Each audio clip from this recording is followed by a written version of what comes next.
সরকারের দায়িত্ব গ্রহণ করার মাত্র কিছুক্ষণ পরেই আমি আপনাদের কাছে দুটো কথা বলতে এসেছি।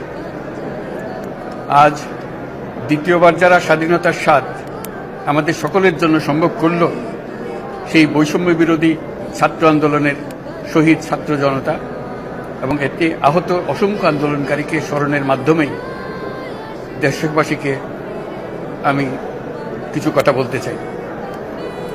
তাদের দুঃসাহসিক আত্মত্যাগ, সাহস ও সারা দেশকে ঐক্যবদ্ধ করার বিনিময়ে ছাড়া এই স্বাধীনতা অর্জন কখনোই সম্ভব হতো না। সেই সঙ্গে তাদের সেই মুক্তির আকুতিগুলো উপলব্ধি করে সেনা, নৌ এবং বিমান বাহিনীর যে অকুতোভয় সদস্যরা দেশের মানুষের পাশে এসে দাঁড়িয়ে এই বিজয়কে ত্বরান্বিত করেছেন, তাদের প্রতিও জানাই জাতির পরম কৃতজ্ঞতা ও অভিনন্দন।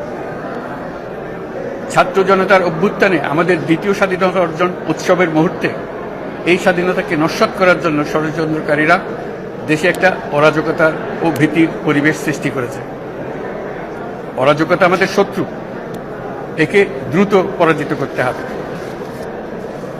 এই মুহূর্তে সরকারের প্রথম কর্তব্য হিসেবে আমরা এই ষড়যন্ত্রকারীদের কঠিন হাতে দমন করব। স্বাধীনতার মুক্ত বাতাস যেন প্রত্যেকে বুক ভরে নিতে পারে, এই নিশ্চয়তা দানেই আমাদের সরকারের প্রথম পরিস্থিতি। এই ব্যাপারে দেশবাসীর সহযোগিতা কামনা করছি। দ্বিতীয় স্বাধীনতার এই মিলন মেলা থেকে বাদ যাবে না যারা আমাদের শান্তি শৃঙ্খলা রক্ষাকারী প্রতিষ্ঠানগুলো, নৌ, সেনা, বিমান বাহিনী, বর্ডার গার্ড, পুলিশ, আনসার, গ্রাম প্রতিরক্ষা, কোস্টগার্ড, কেউ বাদ যাবে না। অন্য সবার মতো তাদের প্রত্যেক সদস্য আজ উপরওয়ালার আইন বহির্ভূত জবরদস্তিমূলক হুকুম থেকে মুক্ত। কারো জন্য এটা বিন্দুমাত্র ব্যাহত হলে আমাদের আজকের উৎসব ম্লান হয়ে যাবে। প্রচণ্ড নিষ্ঠুর পতিত স্বৈরাচারী সরকার এসব প্রতিষ্ঠানকে দিয়ে ক্ষমতা কুক্ষিগত করে রেখেছিল। আমরা তার এই প্রচেষ্টা ব্যর্থ করে প্রতিষ্ঠানগুলোর হারানো গৌরব ফিরিয়ে আনব। এই ঘৃণ্য চেষ্টায় ব্যবহৃত হয়ে যারা অপরাধ সংগঠিত করেছে তাদেরকে আইনানুগ বিচারের মাধ্যমে শীঘ্রই উপযুক্ত শাস্তি দেওয়া হবে। একই কথা দেশের সকল মন্ত্রণালয়, সংস্থা, শিক্ষা প্রতিষ্ঠান, নানা কর্মক্ষেত্রের জন্য প্রযোজ্য। সর্বত্র অপরাধীর বিচার হবে। আজ প্রত্যেকটি প্রতিষ্ঠান ও তার সদস্যরা নিজ নিজ কর্তব্য পালন করার মাধ্যমে দ্বিতীয় স্বাধীনতাকে উপভোগ করবেন, দেশকে গৌরবের শীর্ষে নিয়ে যাবেন এবং দেশবাসীকে এবং জগৎবাসীকে উপভোগ করার সুযোগ করে দেবেন। আমি জাতির পক্ষ থেকে প্রত্যেককে নির্ভয়ে আনন্দ চিত্তে নিজ নিজ কর্মস্থলে নিজ নিজ সামর্থ্য নিয়ে এগিয়ে আসতে অনুরোধ করছি।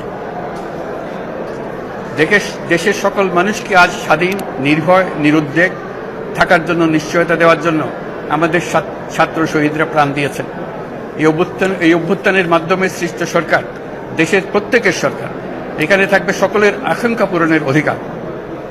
অরাজকতার বিষ বাষ্প এখন যেই ছড়াবে, বিজয়ী ছাত্র জনতা সহ মুক্ত মানুষের আইন শৃঙ্খলা বাহিনীর পূর্ণ শক্তি তাকে ব্যর্থ করে দেবে। নিষ্ঠুর স্বৈরাচারী সরকার দূর হয়ে গেছে। কাল সূর্য উদয়ের সঙ্গে সঙ্গে গণতন্ত্রের, সুবিচারের, মানবাধিকারের নির্ভয়ে মত প্রকাশের পূর্ণ স্বাধীনতার জন্য সকলের স্বাচ্ছন্দ্যে জীবন ধারণের সুযোগ প্রদানের সচেষ্ট সরকারের ঘনিষ্ঠ সান্নিধ্য ও সহমর্মী পরশ দলমত নির্বিশেষে সবাই উপভোগ করবেন। এটাই আমাদের লক্ষ্য। আমাদেরকে এই লক্ষ্য পূরণে সাহায্য করুন। সারা বিশ্ব আজ অবাক হয়ে বলছে, সাবাস বাংলাদেশ, সাবাস বাংলাদেশের ছাত্র জনতা। আমরা এই অর্জনটাকে আর অনেক দূর নিয়ে যেতে চাই। আমাদের ছাত্র জনতার জন্য কিছুই অসম্ভব নয়। আমাদের তরুণরা অসম্ভবকে সম্ভব করতে পারে, তারা সেজন্য প্রতিজ্ঞাবদ্ধ। যদি আমরা ঐক্যবদ্ধ থাকি, ধ্বংসাত্মক কর্মকাণ্ড থেকে দূরে থাকি, সবার জন্য মুক্ত পরিবেশ সৃষ্টি করতে পারি, আমাদের বিজয় অবশ্যই হবে। আল্লাহ, মহান আল্লাহ আমাদের সহায় হবে।